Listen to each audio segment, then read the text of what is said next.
the show where your First and Second Amendment rights intersect, with host Brandy Vega. Gun Nation News. Welcome to Gun Nation News. I'm Brandy. It's good to be here with you. The National Rifle Association warned California Governor Jerry Brown that they will file a lawsuit if the governor signs a bill to outlaw the sale of semi-automatic rifles with detachable magazines. Brown has until October 13th to act on that bill and 13 other gun control measures. The California legislature has approved a flurry of gun control bills this year in reaction to the Sandy Hook Elementary School shooting. Reports state that gun violence has dropped dramatically nationwide over the past 2 decades. The majority of murders are still committed with firearms. The FBI reports that over the past 20 years, the murder rate has steadily declined, even though gun ownership has surged to an all-time high. Unfortunately, mass shootings haven't followed the decline.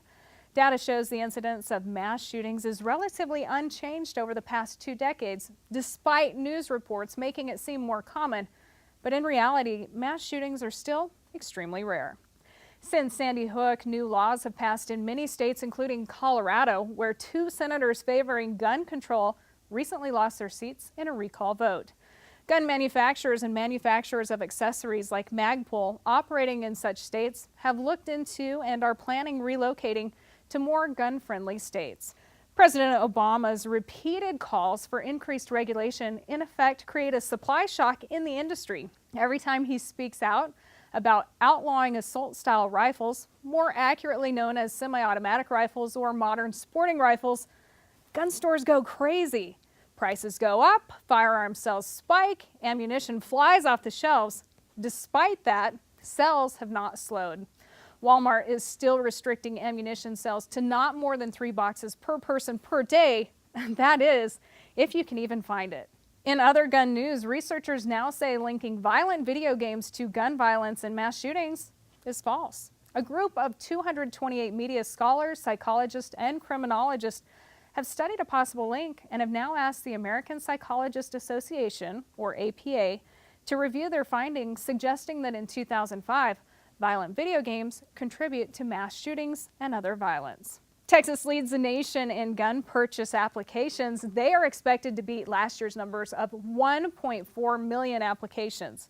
This number doesn't include private sales that don't go through the system. California and Illinois, they follow on Texas's heels in the number of applications that are also set to break records this year.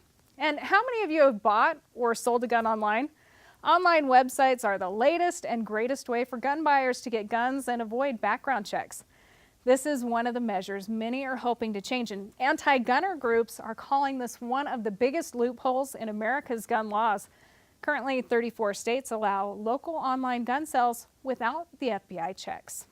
A recent poll says 9 out of 10 Americans still support gun background checks. However, according to the Polling Institute, more than 3 in 5 say stricter gun control would not have stopped the Washington Navy Yard shooter. Senate Majority Leader Harry Reid says that another vote on background checks won't happen sooner than 2014, that just ahead of the midterm elections. Don't look for NBC Sports at SHOT Show in January. After years of sponsorship, NBC Sports has decided it will not be a sponsor of the nation's largest shooting, hunting, and outdoor trade show, where gun manufacturers showcase their latest products, including rifles, shotguns, pistols, and other gun gear. It's a fabulous show. I go every year. Though NBC Sports will not sponsor the event, their executives will be there for meetings and entertaining clients, but their spokesman says they are only interested in the gun's focus on hunting and outdoor sports, not the firearms. If you like what you see here, make sure you subscribe to our YouTube page, check us out on Facebook, and you can always email us at info@gunnationnews.com. We'll see you back here next time. Gun Nation News.